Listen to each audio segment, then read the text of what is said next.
তুমি যখন এই ভিডিওতে এসে গেছো, তাহলে চলো তোমার সঙ্গে একটা এক্সপেরিমেন্ট করে নেই। স্ক্রিনে ৩টা আইসক্রিম ফ্লেভার দেখাচ্ছে।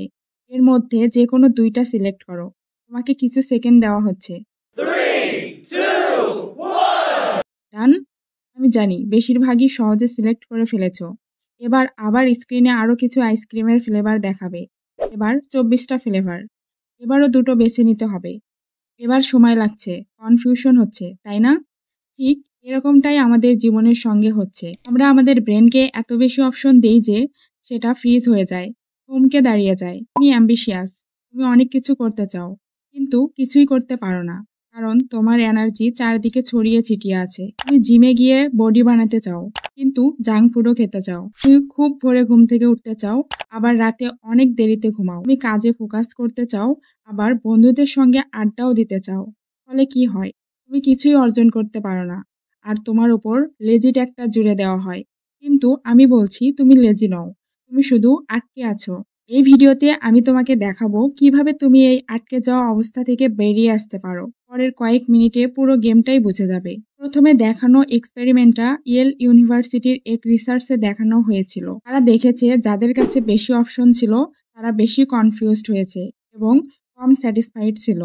তাদের মনে রিগ্রেটও হয়েছে, হয়তো ওটা নিলে ভালো হতো। এটাকেই চয়েস ওভারলোড বলা হয়। তোমার জীবনে ঠিক একই রকম হচ্ছে, কারণ তুমি প্ল্যান ছাড়াই অনেক কিছু একসাথে করতে চাও। 3টি সিম্পল স্টেপের মাধ্যমে আমরা এটাকে সমাধান করব। 15 থেকে 25 টাকার স্টিকি নোট কিনে আনো।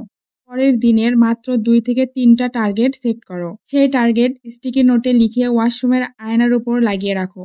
সকালে ঘুম থেকে যখন ওয়াশরুমে যাবে, আয়নায় চোখ পড়লেই টার্গেটের কথা মনে পড়বে। ফোনে নোট করা বন্ধ করো। ফোন খুললে মন অন্যদিকে যায়। একটা ডায়েরি রাখো। 250 টাকা খরচ হলেও যা কিছু মনে আসে, কাজ, চিন্তা, কেনাকাটা সব হাতে লিখে রাখো। এতে মন শান্ত থাকবে, কিছুই ভুলবে না। দিনে মাত্র 2 ঘন্টা গভীর মনোযোগে কাজ করো। টাইম ফিক্সড করো, যেমন সন্ধ্যা 7টা থেকে 9টা। ফোন দূরে রাখো, সাইলেন্ট মোডে রাখো। পরিবারকে বলে দাও তোমাকে ডিস্টার্ব না করতে।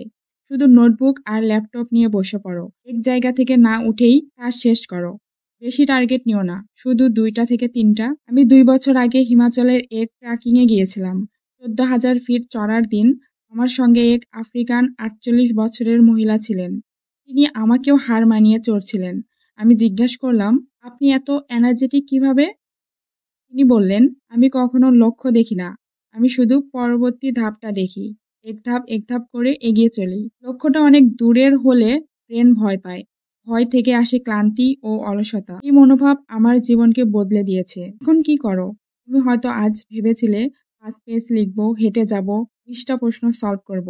সবটা না হোক, একটা পেজ লেখো, বেরিয়ে হেঁটে আসো, অন্তত 2টা প্রশ্ন করো। Start right now. কমেন্টে লেখো, আই উইল স্টার্ট টুডে। কারণ যখন তুমি লিখবে, তখন তুমি অ্যাকশন নিয়ে ফেলবে।